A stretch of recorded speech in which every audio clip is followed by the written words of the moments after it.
মহানাগরিক শ্রী বিধান উপাধ্যায়কে তার বক্তব্য পেশ করার জন্য।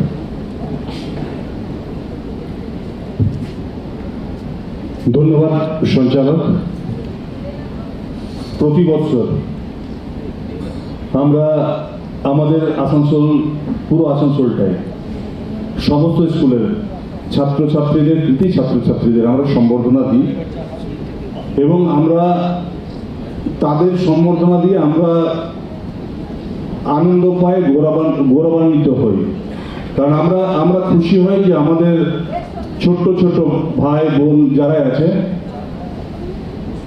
তাদেরকে আমরা সম্মান জানাতে পারলাম। কারণ কেউ একটা ভালো কাজ করলে তাকে যদি তার মুখের সামনে যদি আমি সেটা না বলতে পারি, তাহলে হয়তো সে খুশি হবে না বা কাজটা করে হয়তো আনন্দ পাবে না। তো আমরা আসানসোল কর্পোরেশন প্রতি বছর চেষ্টা করছি আমাদের ছোট্ট ছোট ভাই বোন যারা ভালো রেজাল্ট করেছে তাদেরকে সম্মান জানাচ্ছি। উপস্থিত আছে আমার সাথে চেয়ারম্যান সাহেব আছে, ডেপুটি মেয়র ছিলেন, এমআরসি সুব্রত অধিকারী আছে, গুরুদাস চ্যাটার্জি আছে, আমার সমস্ত কলিগেরা, কাউন্সিলররা আছে, আমার ডাক্তারবাবু আছে, আমার কর্পোরেশনের সমস্ত স্টাফেরা আছে, বড়বাবু আছে, সঞ্চালক আছে, গার্জেনেরা আছে, শিক্ষক শিক্ষিকারা যদি এসছেন ওনারা আছেন এবং ছোট্ট ছোট ভাই বোনেরা আছে।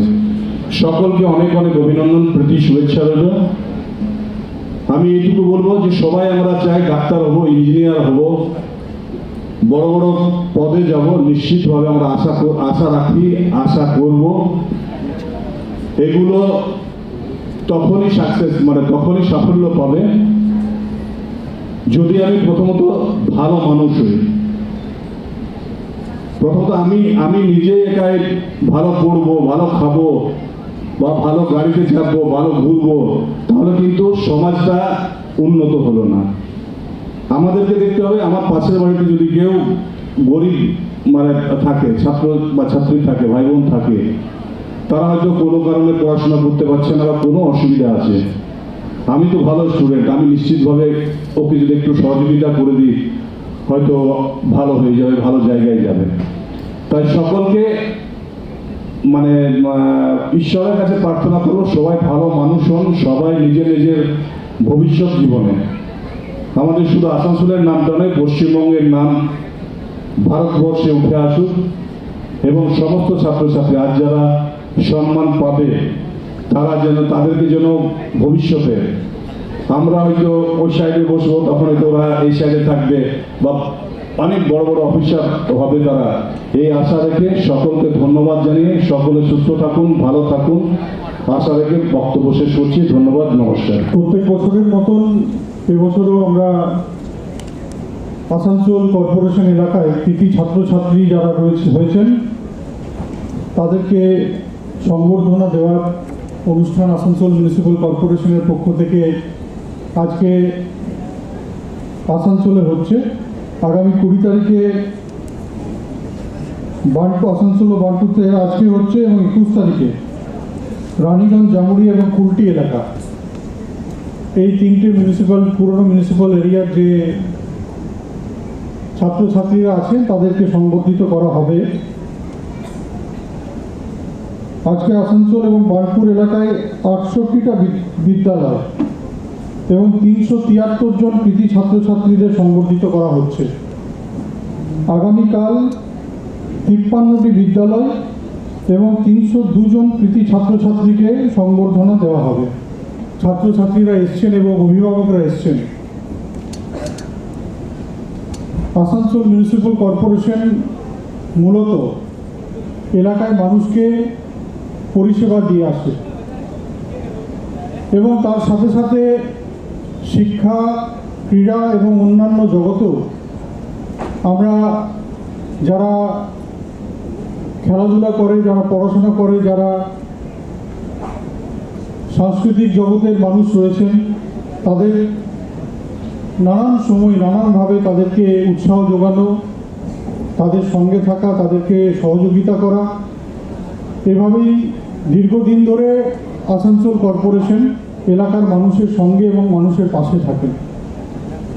আমাদের মুখ্যমন্ত্রী মাননীয় মমতা বন্দ্যোপাধ্যায় তিনি সবসময় বিশেষ করে যারা ছাত্রছাত্রীরা রয়েছেন তাদের জন্য নানানভাবে নানান সময়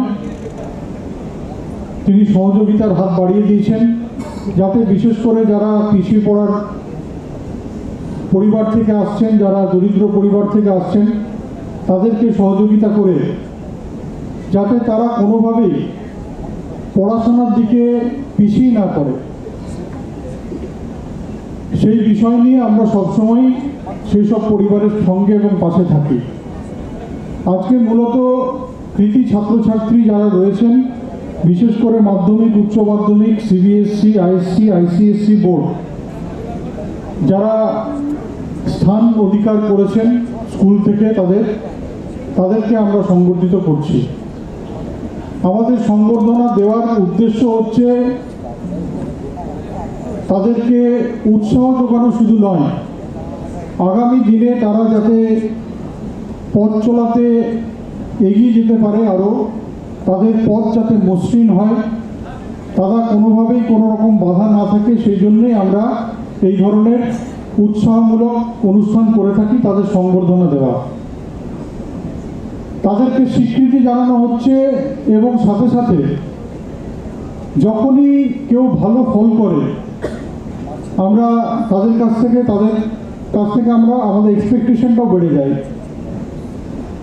তাই যারা অভিভাবক রয়েছেন আমরা জানি যে তারাও অনেক পরিশ্রম করে তাদের ছেলে মেয়েদের পিছনে, তারা যাতে ভালো রেজাল্ট করে, এবং অভিভাবকদেরও একটা বড় অবদান থাকে তাদের ছেলে মেয়েদের যেভাবে তারা রেজাল্ট করেছে ভালো, তার পিছনেও তাদেরও অবদান আছে। আমরা জানি যে আমাদের রাজ্যে বা আমাদের দেশে মেধার কোনো অভাব নেই। বিশেষ করে ভারতবর্ষের যে মেধা, এই মেধা কিন্তু পৃথিবীতে অন্য কোনো আমাদের দেশে আপনারা খুঁজে পাবেন না। যতই বড় বড় দেশ আছে যারা আজকে ডেভেলপড কান্ট্রি, সেই সব দেশেও কিন্তু দেখবেন যে বড় বড় জায়গায় যারা বসে আছে তারা হয় ভারতীয় বা ভারতীয় অরিজিনের। আজকে গুগল থেকে শুরু করে, পেপসিকো থেকে শুরু করে, নাসা থেকে শুরু করে এইসব জায়গাতে আপনারা দেখবেন ভারতীয়রাই কিন্তু প্রাধান্য পাচ্ছে এবং ভারতীয়রাই অগ্রণী জায়গায় বসে রয়েছেন। আমাদের দেশেও কিন্তু আমরা সর্বত্র আমরা দেখতে পাচ্ছি যে মেধা আমাদের দেশে কোনো অভাব থাকছে না, কিন্তু তাদেরকে বিকাশ করা, তাদেরকে মোল্ড করা, তাদেরকে এগিয়ে নিয়ে যাওয়া, এর পিছনেও কিন্তু যেরকম আপনাদের পরিবারের, আপনাদের যারা অভিভাবক রয়েছেন তাদের একটা ভূমিকা থাকে, আমাদের যারা আমরা জনপ্রতিনিধি, যারা আমরা এলাকায় মানুষের সবসময় কাজ করার চেষ্টা করে থাকি, আমাদেরও একটা ভূমিকা থাকে যে আপনাদেরকে উৎসাহ যোগায়, যাতে আপনাদের আগামী দিনে আপনারা বড় বড় জায়গায় প্রতিষ্ঠিত হতে পারেন। সরকারি হোক, বেসরকারি হোক, যে কোনো বড় জায়গায় আগামী দিনে হয়তো আপনারা থাকবেন। কেউ ডাক্তার হবে, কেউ ইঞ্জিনিয়ার হবে, কেউ আইএস হবে, কেউ আইপিএস হবে, কেউ অন্যান্য জায়গায়, কেউ প্রফেসর, টিচার, এইসব জায়গাতে আপনারা থাকবেন। কিন্তু আমরা গর্বিত হব যখন আমরা শুনবো যে আসানসোলে কোনো ছেলে বা মেয়ে তারা কোনো বড় জায়গাতে প্রতিষ্ঠিত হয়েছে। আমরা গর্ববোধ করি যখন কেউ, আমাদের আসানসোলের একটি ছেলে আর কি ইস্ট বেঙ্গলে খেলছে, আমরা গর্ববোধ করি যখন আসানসোলের কোনো নাগরিক দেশের হয়ে প্রতিনিধিত্ব করছে, সেটা খেলাতে হোক, অন্য কোনো জায়গাতে হোক, বা আমাদের সরকারি বা বেসরকারি জায়গায়, প্রতিষ্ঠিত জায়গায় তারা নিজেদের স্থান করে নিচ্ছে। তাই আপনাদেরকে আজকে সংবর্ধিত করে আমরা শুধু এটুকুই আপনাদের কাছে আশা করব যে আপনারা আগামী দিনে নিশ্চয়ই আপনারা নিজের জন্য করবেন, তবে অবশ্যই আপনারাও আসানসোলের জন্য আগামী দিনে নিশ্চয়ই কিছু ভাববেন। আসানসোলকে এগিয়ে নিয়ে যাওয়ার জন্য, আসানসোলকে উন্নত করার জন্য আপনাদের পরামর্শ, আপনাদের সহযোগিতা আমরা নিশ্চয়ই আগামী দিনে পাবো।